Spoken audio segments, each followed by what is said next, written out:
वंदे भारत। मैं विनय कुमार पांडे एनएमएमएस लक्ष्य YouTube channel में आपका हार्दिक स्वागत करता हूं।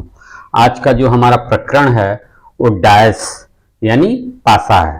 पासा का सबसे बेस्ट एग्जाम्पल जो होता है वो आप जो लूडो खेलते हैं, लूडो में जो पासा होता है वही पासे का सबसे बेस्ट एग्जाम्पल है। पासे में कुल 6 सतहें होती हैं, यानी 6 फलक होते हैं और सब पे जो है नंबर होता है। अगर आप पासे का कोई चित्र या फिगर बनाएंगे तो आपको अधिकतम 3 सतहें यानी 3 सतहों के ही नंबर आपको दिखाई देंगे और 3 सतह जो होंगे वो छिपे हुए होंगे। इस पूरे पाठ के दौरान यानी डायस पाठ के दौरान हमें उन छिपी हुई 3 सतहों के विषय में ही जानना होता है कि इन 3 सतह जो छिपी हुई है उसमें क्या नंबर आपके होंगे। जैसे मान लीजिए ये आपका पासा है, मैं एक पासा बनाता हूं आपको। ये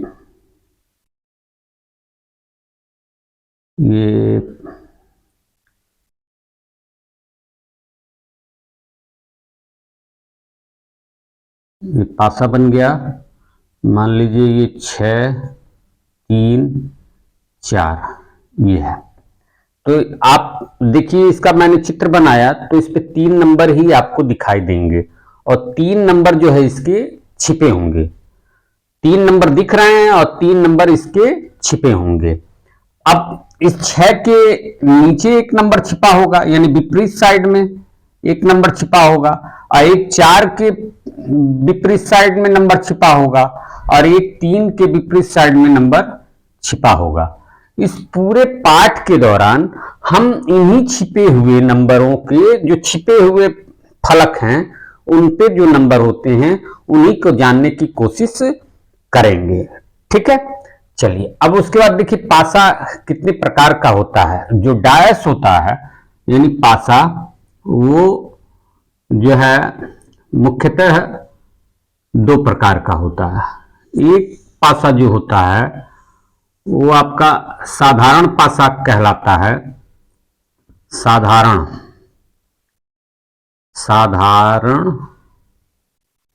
पासा कहलाता है। इसको इंग्लिश में कहते हैं नॉर्मल डाइस।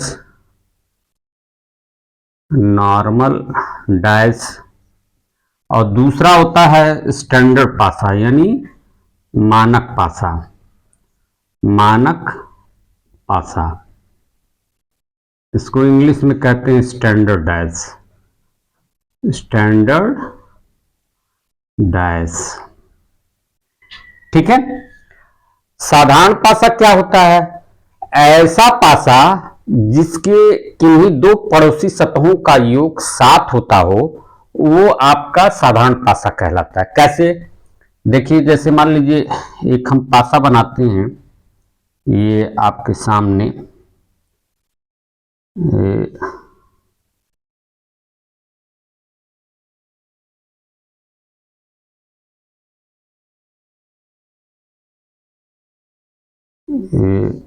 आपका पासा बना।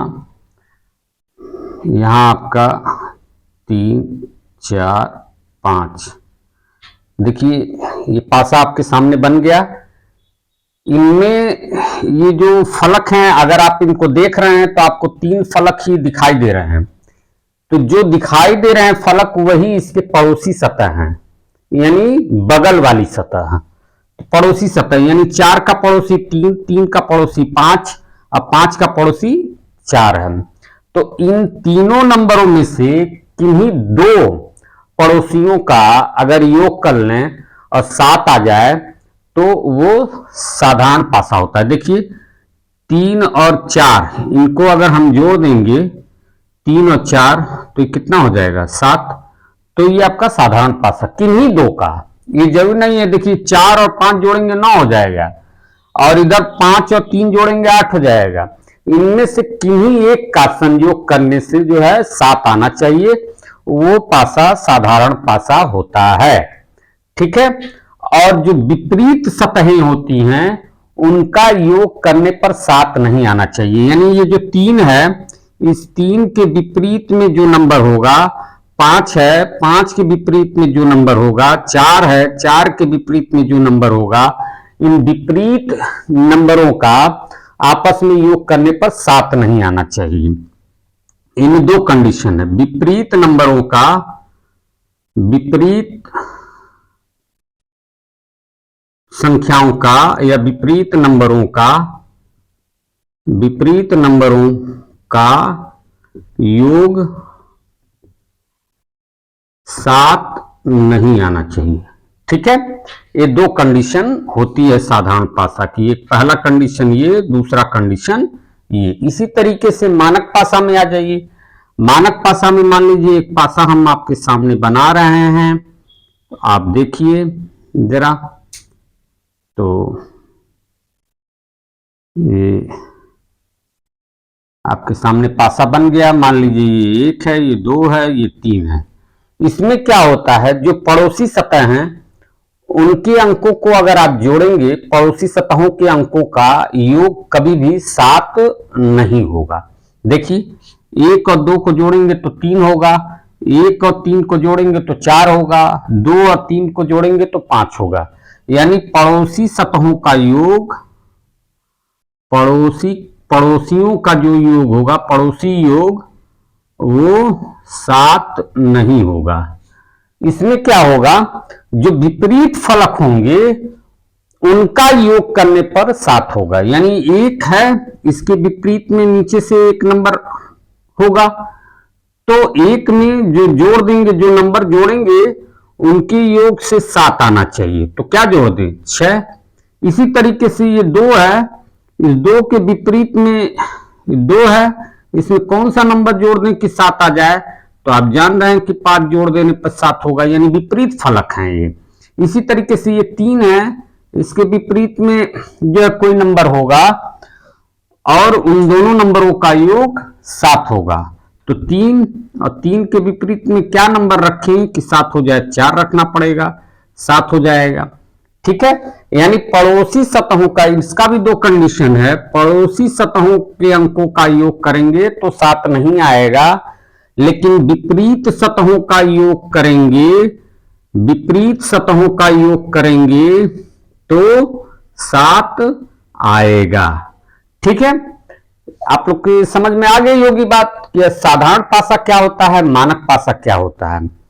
ठीक है, साधारण पासा क्या होता है, मानक पासा क्या होता है। अगर ये बात आपको समझ में आ गई है तो इस डायस के सभी सवाल आप बड़ी आसानी से लगा सकते हैं। आइए चलिए अब हम लोग क्वेश्चन देखते हैं। आइए देखिए, आपके सामने पहला क्वेश्चन है, एक पासे की 2 स्थितियां दर्शाया गया है, तो संख्या 1 के विपरीत फलक पर कौन सी संख्या होगी। ये एक पासा है और उस पासे को पहली बार जब फेंका गया है तो इस तरीके से नंबर आए हैं पासे पर, फिर दूसरी बार जब फेंका गया है तो इस तरीके से नंबर हमको प्राप्त हुए हैं। तो इसी को कहा जा रहा है कि एक पासे की 2 स्थितियां दर्शाई गई हैं। ठीक है, तो ये 2 स्थितियां एक ही पासे की हैं, 2 बार फेंकी गई हैं, उनकी ये दोनों स्थितियां हैं।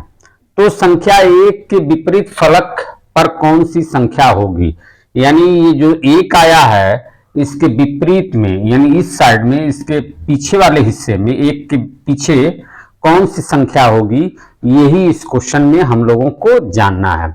तो ऐसे क्वेश्चन कैसे करते हैं, देखिए, अगर ये पासे की 2 स्थितियां हैं तो हम दोनों पासे का जो है कंपैरिजन करना शुरू कर देते हैं, तुलना करना शुरू कर देते हैं। और तुलना करते वक्त हम ये देखते हैं क्या इन दोनों पासों में से कोई नंबर जो है, अंक जो है कॉमन है। कॉमन मतलब जो दोनों में आया हो, तो आपको देखने पे पता चलेगा कि यहाँ 6, 2, 5 है, और यहां भी देखिए 6, 1, 3 है। ठीक है, यानी आपको दिख गया कि इसमें जो कॉमन संख्या है वो 6 है। उसको आप लोग जो है थोड़ा सा कॉमन वाले को इस तरीके से सर्किल कर लीजिए। ठीक है, कर लिया। अब क्या करना है कि जो कॉमन संख्या है वहां से हम लोग जो है क्लॉकवाइज नंबरों को लिखेंगे। कैसे, क्लॉकवाइज क्या होता है, क्लॉकवाइज मतलब घड़ी की सुई की दिशा में ऐसे घूमना, क्लॉकवाइज कहलाता है। ठीक है, ऐसे घूमना क्लॉकवाइज कहलाता है और ऐसे घूमना एंटी क्लॉकवाइज कहलाता है। बस समझ गए। तो इसमें इस 6 से हम लोग क्लॉकवाइज, जो कॉमन संख्या है वहां से हम लोग क्लॉकवाइज घूमना शुरू करेंगे, यानी इस 6 से हम लोग इस तरीके से क्लॉकवाइज की तरफ जो है घूमना शुरू करेंगे। जैसा इस पासे में करेंगे वैसा यहां भी इसी कॉमन संख्या से, जो कॉमन संख्या मिली हुई है वहां से हम लोग क्लॉकवाइज घूमना शुरू करेंगे। क्लॉकवाइज घूमने का मतलब ऐसे। ठीक है, चलिए देखते हैं। ये 6 है, इस 6 को इस वाले पासे में भी देखिए, कॉमन संख्या के नीचे कॉमन संख्या लिख लीजिए। ठीक है, 6 के नीचे 6 लिख गया। अब इस वाले पहले वाले पासे में आइए, तो हम क्लॉकवाइज अगर घूमेंगे तो 6 के बाद क्या आएगा 2 और फिर क्या आएगा 5, तो उसको उसी क्रम में लिख लीजिए। 6 के बाद 2 फिर क्या आएगा 5। ठीक, 6 के बाद 2 फिर उसके बाद 5। इसी तरीके से इस वाले में आ जाइए। इस वाले में आपका देखिए 6 से शुरू करेंगे क्लॉकवाइज, तो उसके बाद क्या आएगा 1, फिर क्या आएगा 3, तो 6 के नीचे 6 आ गया। उसके बाद दूसरे नंबर के नीचे दूसरा नंबर, यानी 2 के नीचे 1। ठीक, फिर उसके बाद तीसरे नंबर के नीचे तीसरा नंबर, इस तरीके से जाएंगे तो यानी 5 के नीचे क्या आ जाएगा 3, यानी 6 1 3, 6 1 3, ये हो गया। अब इसमें जो नंबर एक दूसरे के ऊपर नीचे हैं वही नंबर एक दूसरे के अपोजिट होते हैं, यानी विपरीत संख्या होती है। इसमें संख्या 1 के विपरीत ही पूछा गया है। तो आप देखिए यहां पर 1 है तो इसके ऊपर देखिए 2 है, तो यानी 1 के अपोजिट 2 है और 2 के अपोजिट 1 है। ठीक है, अपोजिट मतलब विपरीत संख्या। इसी तरीके से आप यहां भी जान सकते हैं कि 3 के अपोजिट 5 है और 5 के अपोजिट 3 है। अब यहां पर देखिए, यहां पर क्या है कि 6 के अपोजिट 6 ही दिखा रहा है, तो ऐसा तो होता नहीं है कि 6 के विपरीत फलक में 6 ही हो, ऐसा नहीं होता है। तो उसके लिए यानी 6 के अपोजिट कौन सा नंबर आएगा उसको जानने के लिए आप देखेंगे कि पासे में जब 1 से 6 तक के नंबर होते हैं तो देखिए 1 यहां आ गया, 2 यहां आ गया, 3 यहां आ गया। ठीक है, 4 अभी आपको नहीं मिला है, 5 यहां आ गया और 6 यहां आ गया। तो जो नंबर 1 से 6 तक के सर्किल में जो नंबर आपको नहीं दिख रहा है वही 6 के अपोजिट नंबर होगा। ठीक है, हमारा आंसर तो यहां हो ही गया था, 1 के अपोजिट जो है 2 होगा। ठीक है, 1 के अपोजिट 2 होगा, 2 तो इसका आंसर आ ही चुका था, लेकिन मैं सारी संख्याओं के अपोजिट आपको अपोजिट नंबरों को जो है ज्ञात करने का विधि भी बता दे रहा हूं इस क्वेश्चन के जरिए। यानी आप 6 के अपोजिट बता सकते हैं 4, 1 के अपोजिट बता सकते हैं 2 और 3 के अपोजिट बता सकते हैं 5, और उल्टा भी 5 के अपोजिट बता सकते हैं 3, 2 के अपोजिट बता सकते हैं 1 और 4 के अपोजिट बता सकते हैं 6। ठीक है, तो यहां जो इसका आंसर था 1 के विपरीत पर कौन सी संख्या होगी, तो 1 के विपरीत जो है ये आपका 2 होगा। ठीक है, यही इसका आंसर है, 1 के विपरीत 2 होगा। यानी जो नंबर हमें दिखाई दे रहे थे उन्हीं के जरिए हम जो है उसके विपरीत यानी पीछे के नंबरों को हमने जानने का कोशिश इस क्वेश्चन के माध्यम से किया है। तो चलिए हम लोग दूसरा क्वेश्चन लगाते हैं। आइए आपके सामने दूसरा क्वेश्चन है पासे का। देखिए, एक पासे की 2 स्थितियां दर्शाई गई हैं, तो संख्या 1 के विपरीत फलक पर कौन सी संख्या होगी। कहने का तात्पर्य है एक पासा ये है, एक पासा ये है, एक ही पासे को एक बार फेंक करके जो है अंकों का ये संयोजन प्राप्त हुआ है और दूसरी बार जब फेंका गया है तो ये अंकों का संयोजन प्राप्त हुआ है। इस क्वेश्चन में पुनः पूछ रहा है कि 1 के विपरीत फलक पर कौन सी संख्या होगी। ठीक है, चलिए हम लोग इसमें कॉमन नंबर ढूंढते हैं। तो आप देखेंगे जब कॉमन नंबर ढूंढेंगे तो 3 6 4, 6 1 4, इसमें हमें दो कॉमन नंबर प्राप्त हुए। कौन कौन से? 6 और 4। ठीक है, 6 यहां भी है और 4 यहां भी है।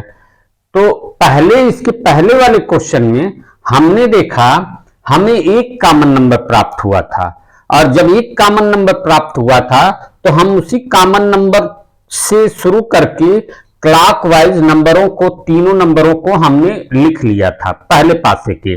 उसी प्रकार से दूसरे जो है पासे में भी उसी कॉमन नंबर से शुरू करके सभी नंबरों को क्लॉकवाइज लिख लिया था, और उसमें जो नंबर एक दूसरे के नीचे थे, वे नीचे ऊपर थे, वे एक दूसरे के विपरीत नंबर थे, यानी अपोजिट नंबर थे।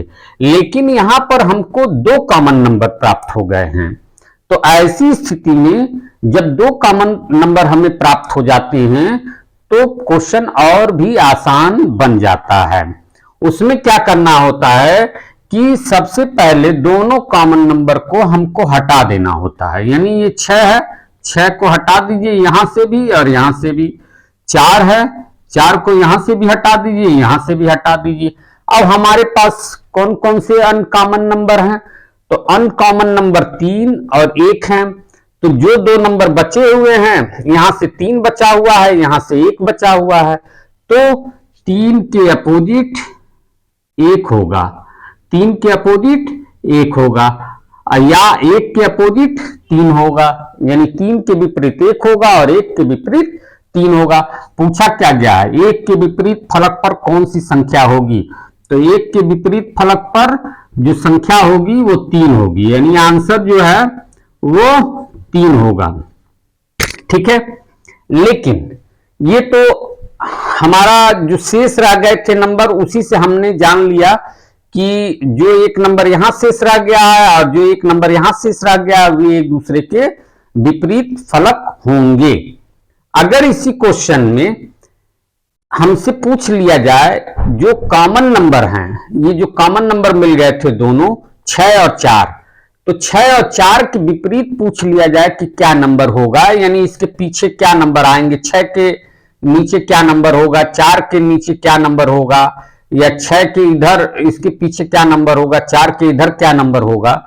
तो ऐसे कंडीशन में हम जो है जो नंबर यहां दिख रहे हैं वो तो इसके विपरीत फलक के तो हो नहीं सकते।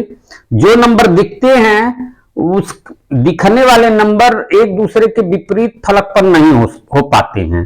ठीक है, तो अगर हमें यहां पर नंबर कुल कितने दिख रहे हैं, टोटल कुल कितने नंबर दिख रहे हैं? देखिए 1 दिख रहा है, 6 दिख रहा है, 4 दिख रहा है, फिर यहां पर देखिए 3 दिख रहा है। ठीक, और हमको दिख क्या कौन सा नंबर नहीं रहा है? 2 और 5।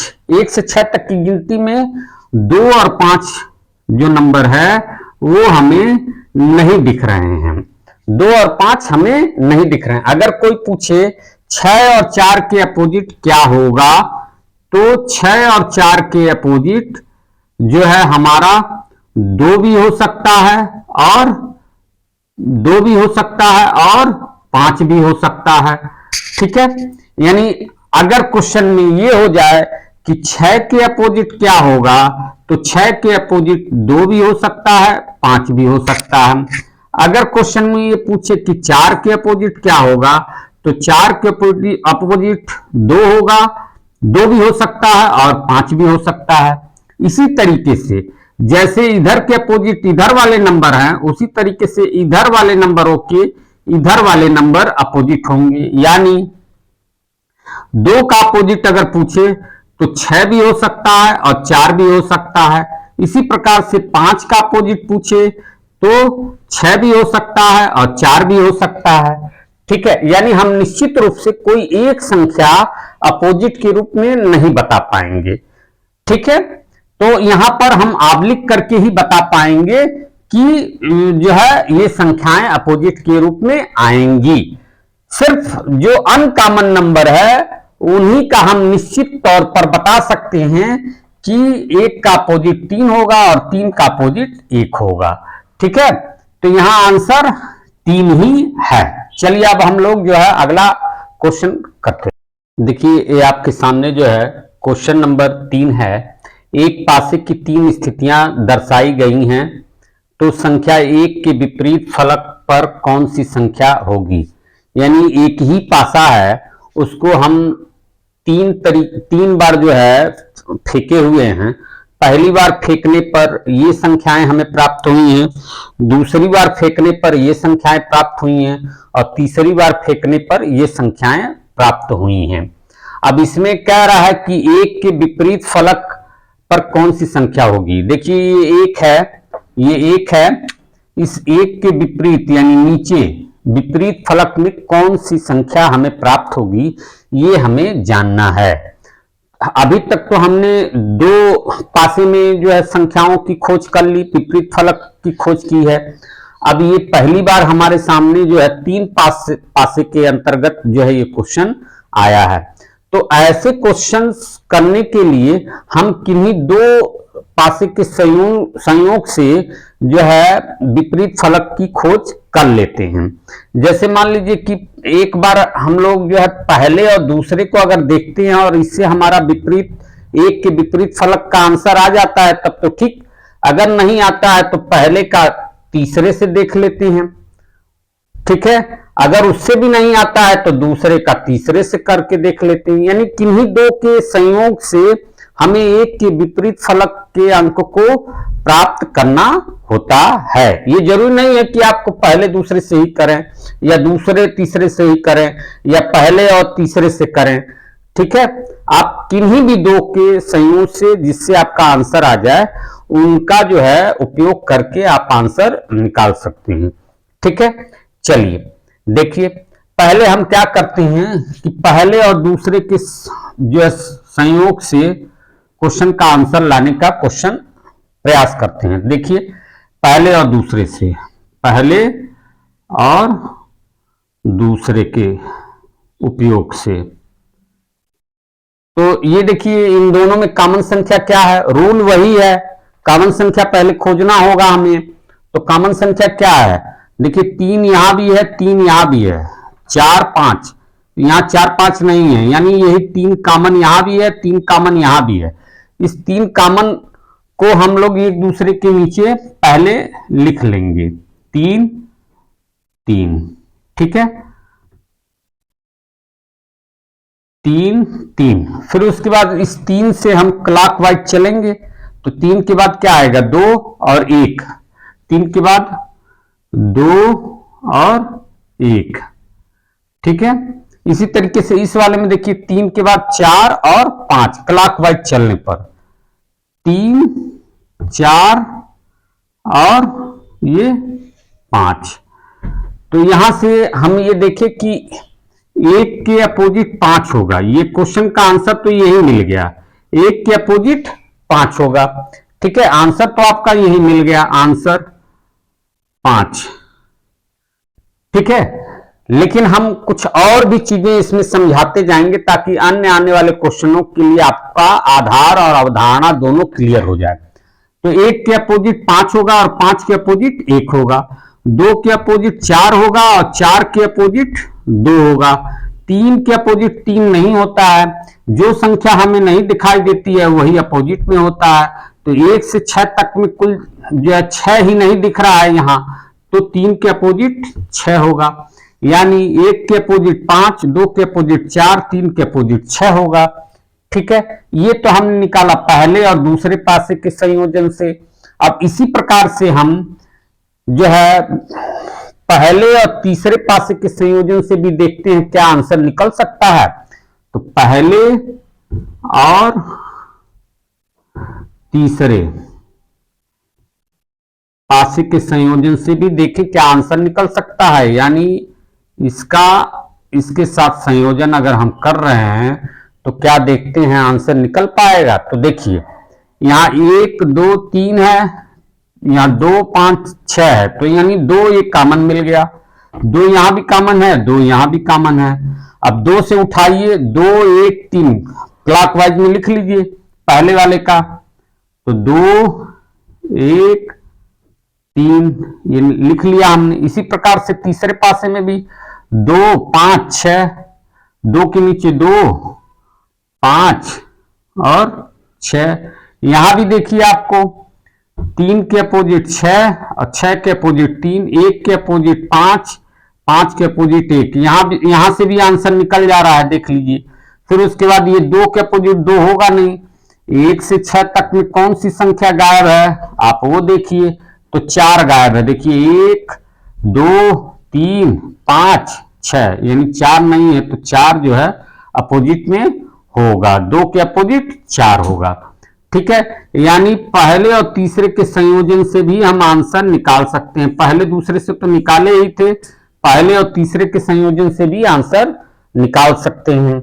फिर उसके बाद देखिए क्या हम दूसरे और तीसरे के संयोजन से भी आंसर निकाल सकते हैं, वो भी चेक कर लेते हैं। दूसरे और तीसरे के संयोजन से क्या हमारा आंसर आता है, तो उसको देखने की कोशिश करते हैं हम लोग। ठीक है, तो देखिए क्या कॉमन है इसमें, यहाँ 3 4 5, तो देखिए आपका 2 5 6, यानी 5 कॉमन है। ये 5 यहां भी है, 5 यहां भी है। इस वाले से उठा करके पहले क्लॉकवाइज लिखते हैं, तो 5 3 4, 5 3 4। ठीक है, यहां से भी लिखें क्लॉकवाइज, 5 6 2, 5 6 2, 5 के नीचे 5 और 6 और 2। तो यहां पर देखिए 6 के अपोजिट 2 और 2 के अपोजिट 4, 3 के अपोजिट 6, ये 4 के अपोजिट 2 और 2 के अपोजिट 4 है। और उसके बाद 3 के अपोजिट 6, 6 के अपोजिट 3, 5 के अपोजिट 5 तो होगा नहीं। अब इसमें देखिए कौन सी संख्या अभी आई नहीं है, तो आप देखिए 2 आ गया, 3 आ गया, 4 आ गया, 5 आ गया, ठीक है, 6 भी आ गया। आपकी संख्या कौन सी नहीं दिख रही है, तो 1 नहीं दिख रही है इस पूरे में। 5 के अपोजिट 1, यानी यहां से भी आंसर आपका 5 के अपोजिट 1 जो है मिल जा रहा है। यानी यहां भी आंसर मिल गया था, यहां भी आंसर मिल गया और यहां भी आपका आंसर मिल गया। ठीक है, ये तो हमने देखा किन्हीं भी दो के संयोजन से हम आंसर प्राप्त कर सकते हैं और इसका आंसर 1 के विपरीत फलक जो है 5 होता है। तो अगर 2 डाइस दिया हो, 3 डाइस दिया हो, 4 डाइस दिया हो, उससे ज्यादा डाइस दिया हो, तो इस तरीके से हम किन्हीं भी 2 डाइस जिससे हमारा आंसर आ रहा हो उससे निकाल करके सबसे पहले हम निकाल करके आंसर जो है टिक कर देंगे। ठीक है, ये सब निकालने की जरूरत नहीं है, ये तो मैंने समझाने के लिए किया, सिर्फ 1 से ही आपका आंसर हो जाएगा। चलिए अब अगला क्वेश्चन देखते हैं। आइए क्वेश्चन नंबर 4 है आपके सामने। देखिए क्वेश्चन है, एक पासे की 3 अलग अलग स्थितियां दर्शाई गई हैं। अक्षर एफ दर्शाने वाले फलक के विपरीत फलक पर कौन सा अक्षर होगा। देखिए यहाँ पर जो है लेटर्स लिए गए हैं अल्फाबेट के, उससे कोई फर्क नहीं पड़ता है, क्योंकि जैसे नंबर का होता है वैसे ही जो है अल्फाबेट का भी होता है, वही रूल्स वही सारे नियम लगाने के लगते हैं। ठीक है, तो ये एक ही पासा है, अब उस पे ABCDEF करके जो है अक्षर बने हुए हैं। पहली बार फेंका गया तो उसकी स्थिति ये है, दूसरी बार फेंका गया तो उसकी स्थिति इस प्रकार से आई और तीसरी बार फेंकने पर ये तीसरी स्थिति है। ठीक है, ऑप्शन यहां दिया गया है ABCD, यानी अक्षर F के, इस अक्षर F के विपरीत में कौन सा अक्षर इस चारों में से आएगा, यही हमें बताना है इस क्वेश्चन में। चलिए देखते हैं, उसी तरीके से हम लोग करते हैं। हम लोग पहले और दूसरे के संयोजन से देखते हैं हमारा आंसर निकल पाता है कि नहीं। पहले हम कॉमन ढूंढते हैं, कॉमन ढूंढिए, तो BAF, तो B तो मिल ही गया, AF भी मिल गया। ठीक है, तो B मिल गया, B कट गया, AF भी मिल गया। जब 2 कॉमन मिलते हैं तो दोनों को काट देते हैं और काटने के बाद जो है हम देखते हैं A बचा है इधर और C बचा है। जो बचे हैं वही एक दूसरे के अपोजिट हैं, यानी विपरीत हैं। यानी पहले और दूसरे के संयोजन से पहले और दूसरे के संयोजन से हमें ये मिला कि ए के अपोजिट जो है वो सी है, ए के अपोजिट सी है। ठीक, अब यहां पर तो हमारा काम, हमारा उद्देश्य पूर्ण नहीं हो पाया कि एफ के अपोजिट जो है हम जान सकें, तो यानी पहले दूसरे के संयोजन से हमारा आंसर नहीं निकल पाया। अब चलिए हम लोग पहले और तीसरे के संयोजन से देखते हैं क्या हमारा आंसर निकल पाता है। तो देखिए, पहले और तीसरे के संयोजन से, ठीक, तो इसमें देखिए कॉमन, देखिए पहले देखिए बी यहां भी है, बी यहां भी है। ठीक, ये कॉमन जो है हम लोग निशान बना लेते हैं, काट देते हैं मान लीजिए। फिर उसके बाद देखिए बी हो गया, ए और एफ, तो यहां ए और एफ नहीं है, तो यानी एक ही कॉमन मिला है बी। कौन सा कॉमन मिला है? यही बी जो है, इन दोनों में कॉमन मिला है। इसको हम लोग जब एक कॉमन मिलता है तो क्या करते हैं, क्लॉकवाइज में दोनों पासे के नंबरों को एक दूसरे के नीचे लिख लेते हैं। ठीक है, चलिए लिखते हैं बी ए एफ, क्या हो जाएगा बी ए एफ, क्लॉकवाइज में लिख लिया। फिर इसी तरीके से इसको लिखेंगे बी सी ई, बी सी ई। अब देखिए यहां पर हमको मिल गया आंसर, एफ के अपोजिट ई होगा और ई के अपोजिट एफ होगा। इसी तरीके से ए के अपोजिट सी होगा और सी के अपोजिट ए होगा, और बी के अपोजिट बी थोड़े ना होगा, जो इसमें छूट गया वो होगा। ए भी है, बी भी है, सी भी है, एफ और ई है, डी नहीं है, तो यानी बी के अपोजिट क्या होगा, डी, बी के अपोजिट डी। ये तो अवधारणा मैं पूरा क्लियर कर दे रहा हूं, आंसर तो आपका यहां एफ से ई हो गया। ठीक है, एफ का अपोजिट ई, यहां से आंसर आपका हो चुका है। ठीक है, इसी तरीके से आप ये देखिए आंसर निकल गया। अवधारणा के लिए हम आगे बढ़ रहे हैं, अवधारणा आपको स्पष्ट करना चाहते हैं ताकि अन्य आने वाले क्वेश्चन आप बड़ी आसानी से लगा सकें। तो इसके लिए हम अब अगला जो तुलना भी करते हैं, क्या हम देखते हैं कि दूसरे और तीसरे के भी संयोजन से हमारा आंसर निकल सकता है। चलिए दूसरे तीसरे के संयोजन से भी देखिए, दूसरे और तीसरे के संयोजन से भी देखिए क्या हमारा आंसर निकल सकता है। तो दूसरे तीसरे में देखिए क्या कॉमन है, बी यहां भी है, बी यहां भी है। ठीक, फिर जो है सी यहां भी है, सी यहां भी है, यानी यहां भी कट गया। देख कॉमन दो संख्याएं मिल गई, दो अक्षर मिल गए हैं, एक बी मिल गया है तो बी से बी कट गया, और सी मिल गया तो सी से सी कट गया। बचा क्या, एफ और ई, एफ और ई बचा। तो यहां तो डायरेक्ट ही आपका आ जा रहा है कि एफ के अपोजिट ई, एफ के अपोजिट ई। जब दो कॉमन संख्याएं या दो कॉमन अक्षर आपको मिल जाए तो क्वेश्चन और आसान हो जाता है। दोनों को काट देते हैं, जो एक एक दोनों पासे पे बचे रहते हैं वही एक दूसरे के अपोजिट या विपरीत हो जाते हैं। तो वही एफ इस पासे में बचा है और ई इस पासे में बचा है।